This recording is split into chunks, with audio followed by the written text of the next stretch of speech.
데살로니가 후서 3장 17절로 18절까지의 말씀 찾으셨으면 함께 한 목소리로 봉독하도록 하겠습니다. 나 바울은 친필로 문안하노니 이는 편지마다 표시로서 이렇게 쓰노라. 우리 주 예수 그리스도의 은혜가 너희 무리에게 있을지어다. 아멘. 할렐루야.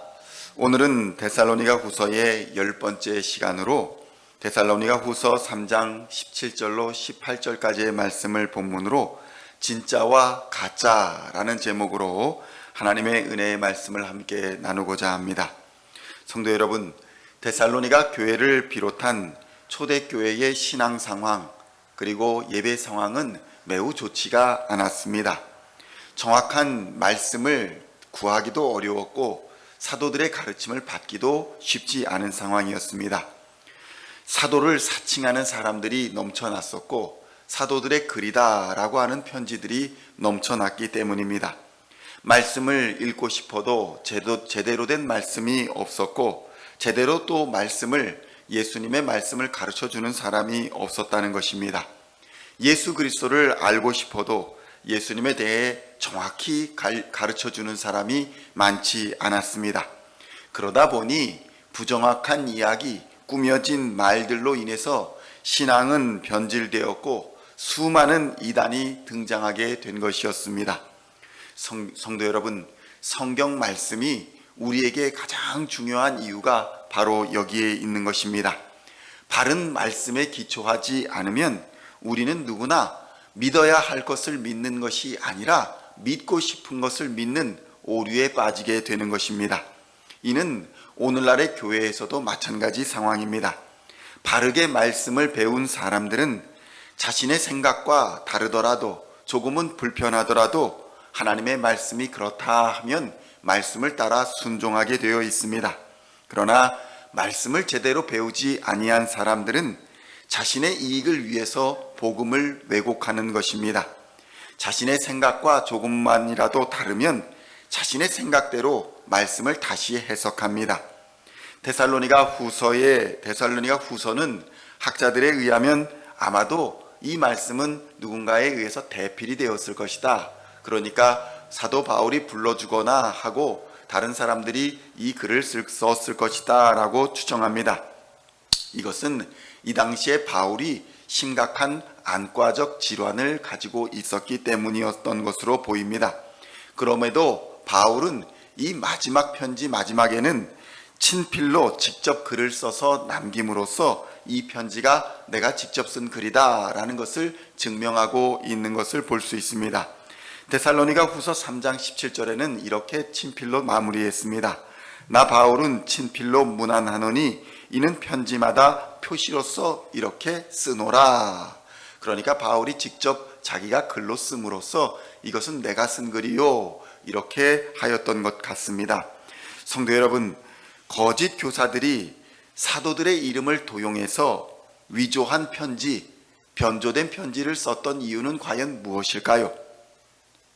대부분의 경우에 이단들이 자신들의 가르침을 정당화하기 위해서 위조된 편지들을 이용했었습니다. 그리고 그러한 잘못된 가르침을 통해서 금전적인 이득은 물론 권력적인 이득도 취득했습니다. 오늘날도 하나님의 말씀을 돈벌이로 이용하거나 또 거짓 가르침으로 사람들을 속여 자신의 정치적인 이익을 취하는 사람들이 있습니다. 전능하신 하나님은 우리 국가를 만드셨고 이 국가는 하나님의 일을 하는 도구다. 성도 여러분 어떻습니까? 이 말은 참으로 멋있는 말처럼 보입니다. 좋은 말처럼 보입니다. 그렇다면 이 말을 과연 누가 한 것일까요? 전능하신 하나님은 우리 국가를 만드셨고 이 국가는 하나님의 일을 하는 도구다. 이 말은 히틀러가 한 말이었습니다. 2차 세계대전을 일으키고 수백만의 유대인을 학살했으며 수많은 사람들을 전쟁으로 몰아 죽인 히틀러가 한 말입니다. 히틀러는 사실 가톨릭 신자였고 또 성가대원이기도 했습니다. 우리가 믿기는 어렵지만 히틀러의 어린 시절의 꿈은 신부님, 그러니까 사제가 되는 것이 꿈이었습니다. 그러나 그는 사제가 되기 위해 얻은 하나님에 대한 지식을 자신의 이익을 위해 사용하였고 마침내는 하나님을 팔아 권력을 잡았던 것입니다. 히틀러는 자신이 가톨릭 교인이 된 것이 하나님의 섭리다, 이렇게 주장했습니다. 그뿐만 아니었습니다. 자신이 하고 있는 모든 악행이 하나님의 섭리 안에서 이루어지고 있는 일이고 그를 위해 자신이 하나님을 믿는 가톨릭 신자로 부름을 받았다, 이렇게 주장했던 것입니다. 그의 이 말에 신뢰를 주기 위해서 성경을 이용했습니다. 그는 가난한 자를 돕고 또 소외된 자를 돌보아야 한다라는 하나님의 말씀을 그의 연설에 삽입해서 연설하기도 했습니다. 사람들은 이러한 거짓 가르침과 연설에 속았습니다. 사람들은 진리의 말씀을 자신의 목적을 위해 각색하고 수정하고 고쳐서 마치 자신의 말이 하나님의 말씀인 것처럼 위장했던 히틀러에게 종교개혁의 나라 독일을 다스리는 권력을 주었던 것입니다. 그리고 그 결과는 매우 참혹했습니다. 전 세계가 피해를 입었습니다. 수많은 사람들이 전쟁으로 죽었습니다.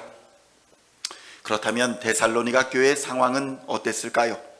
데살로니가 교회의 영적 상황도 이와 크게 다르지 않았습니다. 데살로니가 교회들은 유대주의자들로부터 핍박을 받고 있었습니다. 잘 견디고 있었습니다. 그렇지만 일부 성도들은 지속적인 바른 가르침에 대한 방해와 잘못된 종말론에 대해 방종했고 또 게을렀으며 이를 만들기만 하였고 결국 육체의 일을 따라 살고 있었습니다. 성도 여러분, 초대교회에서는 거짓 교사들이 사도들의 권위를 등에 업고 마치 그들의 편지를 받아 행동하는 것처럼 꾸며서 교회에서 권세를 부리고 이득을 취하고 있었던 것입니다. 성도 여러분, 그러나 진짜와 가짜는 그들의 열매를 보면 반드시 드러나게 되어 있습니다. 시간이 문제일 뿐이지 결국에는 가짜는 드러나게 되어 있는 것입니다. 문제는 항상 이 시간을 참지 못하고 인내하지 못하여서 발생합니다. 가짜는 항상 하나님의 때를 기다리지 못하고 인내하지 못합니다. 그래서 말씀보다 기도보다 앞서서 행동하게 되는 것이 가짜인 것입니다. 이러한 데살로니가 교회의 일부 성도들을 향해서 바울은 자신이 가르쳤던 바른 교훈을 상기시키면서 핍박 가운데에서도 주님의 위로가 있을 때까지 인내하면서 믿음을 지킬 것을 권면했습니다. 그리고 주님이 다시 오실 때까지 생업에 충실하며 성실하게 살아가야 한다고 권면했던 것입니다. 데살로니가 후서 3장 18절에 보면 마지막까지 바울은 이렇게 축원하고 있습니다. 우리 주 예수 그리스도의 은혜가 너희 무리에게 있을지어다. 아멘. 성도 여러분, 진짜는 하나님 사랑과 형제 사랑을 실천하는 모습에서 발견됩니다. 무엇보다도 우리 주 예수 그리스도의 은혜, 십자가 보혈과 대속의 은혜가 형제들에게 있기를 기도하는 모습 속에서 우리는 진짜가 무엇인가를 구별할 수 있게 되는 것입니다. 성도 여러분, 우리의 자랑, 우리의 고백은 바로 예수 그리스도의 십자가가 되어야 합니다. 왜냐하면 그것이 진짜 그리스도인의 신앙이기 때문입니다. 종말이 가까운 이때에 우리는 주님이 다시 오실 때까지 하루하루를 인내하며 성실하게 살아가야 할 것입니다. 데살로니가 교회의 성도들은 이전보다 더욱 극심해진 핍박을 견디고 있었지만 점차적으로 참지 못하고 인내하지 못하여 실망하는 단계로 내몰리고 있었습니다. 그러나 바울은 이러한 데살로니가 교회의 성도들을 향해서 어려움이 더할수록, 핍박이 더할수록 더욱 힘을 내고 믿음을 굳게 할 것과 흔들리지 말 것을 권면하고 있습니다.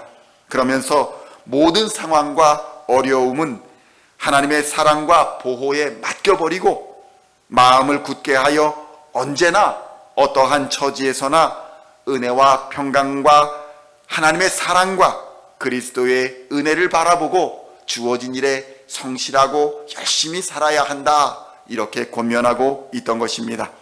성도 여러분, 예수 그리스도를 믿는 자는 모두 예외 없이 하나님의 나라와 또 위로와 능력을 얻게 될 줄로 믿습니다.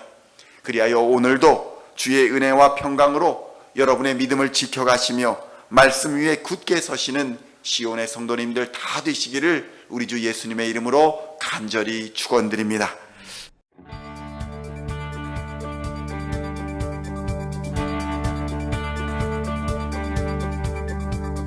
Singing songs of thy praise, we are coming to you, dancing before